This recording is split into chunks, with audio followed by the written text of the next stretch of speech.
आणि इथं पोलीस बंदोबस्त वाढवण्यात आलाय। अगदी थोड्याच वेळात शिंदे सेनेमध्ये या ठाकरे गटाच्या फुटीर खासदारांचा समावेश होणार आहे, ते प्रवेश करणार आहेत।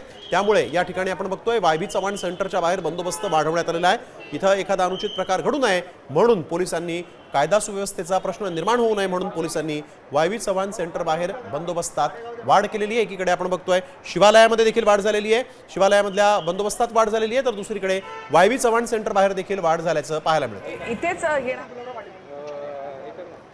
सूरज मसूरकर आमचे प्रतिनिधी आपल्या सोबत वायबी चव्हाण सेंटरच्या बाहेरून जोडले गेलेले आहेत। सूरज, काय अधिकची माहिती? सध्या इथं बंदोबस्त वाढवण्यात आलेला आहे, किती वेळात हे खासदार इथं येतील?